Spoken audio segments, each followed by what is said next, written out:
Hey folks, Quill18 here, bringing you another audio commentary for League of Legends. This time I'm bringing you Amumu, the sad, whiny, emo mummy.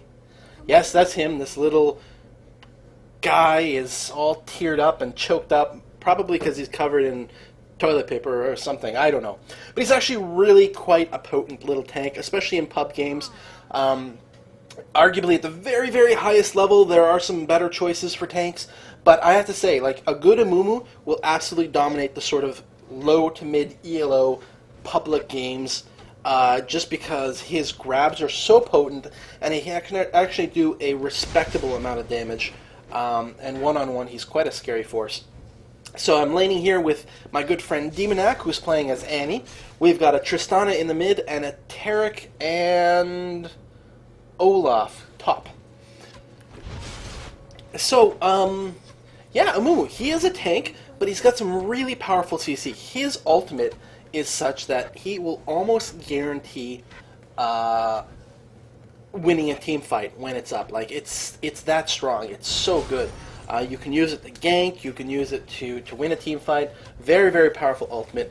One-on-one his bandage toss is a great way to snag someone. It's sort of the opposite of what Blitzcrank does, whereas Blitzcrank grabs someone and pulls the target to him. Amumu will pull himself to the target, but the difference is that his bandage toss also has a stun component, and also does a decent amount of flat damage, such that it's actually not too bad if you're meleeing someone one-on-one.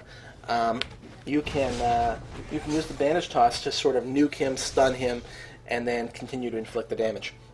So yeah, his Q ability is bandage toss. His R ability, his ultimate, is his I don't remember what it's called actually, but his ultimate. His W ability is despair. You toggle on despair, and in an area around you, everything takes a certain amount of damage every second. It takes a flat amount of damage plus a percentage of their max health. And early on, I don't know exactly how much of a big deal it is, but later on in team fights, when people have a lot of health, but just even in just a team fight environment where there's a lot of people around, doing that kind of AoE damage is really, really quite potent. And he's actually nice against tanks and things because they have a lot of health, so taking a percentage health away from them is pretty decent. He's also pretty good at jungling with those because things like the dragon, for example, has a lot of health, so you are doing a lot of damage to the dragon using your despair ability. It is a toggle, you gotta remember to turn it on and off. You can see here, I've actually made a mistake. I misclicked or misthought or something. Normally, I always go Tantrum first, that's his E ability, and then I pick Q, his bandage toss, as his second ability, but I'd forgotten to do it. I clicked wrong or something, and if I had it a second ago, I may have been able to grab Twitch while he was in tower range, and he would have taken a lot of damage from the tower. We may have even been able to convert it into a kill, but even if we hadn't, it would have been a huge, huge harass. So his third ability, his E ability is Tantrum. The passive of it makes him take less damage. I think it's 1 less damage per rank from any attack, which is not a lot late game, at least against a nuker, but it's a really, really potent ability against people with high attack speeds because you're taking, a flat amount damage off of every hit, and that can really add up. It's also really, really good against minions and also when jungling.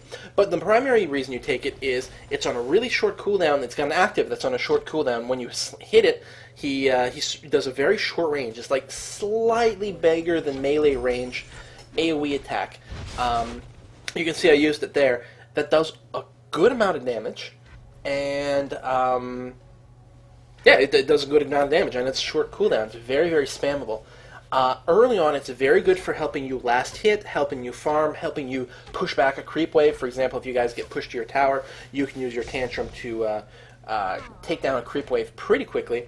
It is the first thing I level up because it helps you farm like crazy and get you the money for your equipment. Everyone knows tanks have a hard time getting their money for their gear because they don't usually put out a lot of damage. They don't always have a lot of AoE damage, so it can be hard to get your cash. But you need your defensive items. So with Amumu, maxing out Tantrum ASAP is immense because it helps you do that. It really helps you farm like crazy and does a lot of damage in case you're duking it out with another champion as well. So I always go Tantrum first, then Bandage Toss, then Tantrum again, Then I pick up the 1 rank in Despair. And then from that point on, I'm maxing out. First priority is always my ultimate. Second priority is my Tantrum. Third priority is my Despair. And I max out Bandage Toss last. Because, like with so many other abilities, leveling up does increase the damage and does decrease the cooldown, but you're primarily using it as a stun. So, and that doesn't, the stun duration doesn't improve, so I don't bother. You can see here I was jungling. Amumu does it pretty well. He's got a decent amount of survivability built in. His Tantrum gives you extra armor. I go in, I pop his Despair for just a little bit of AoE damage, and then I Tantrum whenever the cooldown is up. And I make sure to cycle my auto attacks around so that I'm spreading the damage out as evenly as possible. It does mean you take a little bit more damage because you don't kill individuals as quickly, but overall you dispatch the entire group much, much faster by letting your AoEs do most of the work. One of the things you really like to do with Amumu is try to get the blue buff as often as possible, as soon as possible. Every now and again, like if you've got a pure caster, like someone like Annie, for example. Here I'm going to Bandage Toss Pantheon. And as soon as I do, I turn on my Despair, and then I start wailing on my Tantrum. Just make sure to turn off your Despair as soon as the encounter is over, otherwise it's going to eat up all your mana. I think we're going to nuke him down right here. That was a very, very poorly advised move. I don't know, was Annie hiding in the bushes or something? Did he not know she was around? Because he just got absolutely murderized there, 100%. Right, oh, blue buff. Yeah. Amumu can actually make do with, can use mana really effectively. Like, he can burn through the mana really quickly. Having the blue buff means you are free to farm insanely fast with Tantrum, and it really helps your gold production. Also, shortening the cooldown on your ultimate once you're past level 6. Oh, he might die there, but I think I'm going to have to watch bottom, yeah, because we're fighting the turret and we're in a risky position. Yeah, having the ultimate cooldown decreased really helps out a lot. Because again, it can really win team fights, at the very least, you know, lets you gank one person, and you want to be able to do that as often as possible. So blue buff, very valuable as Amumu. I know there's many games where I've played with someone playing Amumu, and they've asked for the blue buff, and I've been more than happy to give it to them, or in fact help them get it. Even, like, I had one game recently where I played as Amumu, and I had a Heimerdinger on my team who yelled at me when I went to get the blue buff, which I think is ridiculous. I've played Heimer so much, and I think if you're having mana issues with Heimer, well, I mean, I suppose there's all kinds of different ways to build them, but Heimer is not a priority for the blue buff. Annie, perhaps, Rise, perhaps, a few others, maybe, but Amumu was way up there. He gets a lot stronger, and he becomes a much stronger asset to the team with the blue buff, so grab it, and if you've got an Amumu on your team, don't be afraid to offer it to him. He will really get a lot of use out of it. So what are you doing with all these kills that you're getting, all this money that you're getting? What are you buying, item-wise? Ooh, damn, Annie, shit. Oh, you see I just used my ultimate there. We are going to get... Oh, Shaco is able to deceive away. And I'm having to run away from Twitch. Now, I've actually just popped a cleanse there to drop his poison stacks in the slow. I got 3 health here. I got a good amount of mana. What you're about to see me do in a second, I got my minions nearby. We're actually pretty even in health, and you see I bandage toss in, and I'm able to do a huge amount of burst damage. I'm actually pretty confident that I can beat him, and then he heals. And I actually should have stayed there. There was no reason to want to run at all. A, I was guaranteed to be dead, and B, if I'd stayed, I actually would have killed Twitch, despite the fact that he had a heal. That's what I'm talking about. Amumu can do a ridiculous amount of damage. His Bandage Toss is a decent nuke, even when you don't level it up like I do. Plus it's got the stun, and then you can just rip out your Tantrum and stuff, and really kill people quite effectively, but...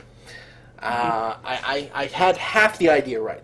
I should have either run or I should have committed 100%, but well, I'm still fairly new to playing Amumu. This is probably overall my 5th game, but in practice like my 3rd in a row, like actually learning him. I think I played him a couple of times like a long time ago. I think Amumu is a character I could be quite strong with, but he does have a little bit more of a learning curve than some other champions. But yeah, he's very good. Anyway, I was going to talk about items. So, 2 things. Your starting item. Okay. Doran's Shield would actually be a really strong item on Amumu. It gives you tons of survivability, it gives you health regen to keep you in the lane. Going with the Doran's Shield, there's absolutely nothing wrong with that. Interestingly enough, he would not do terribly with a Doran's Ring either. Oh, I'm going to Ghost here and try to cast Pantheon. It may be a waste of a Ghost.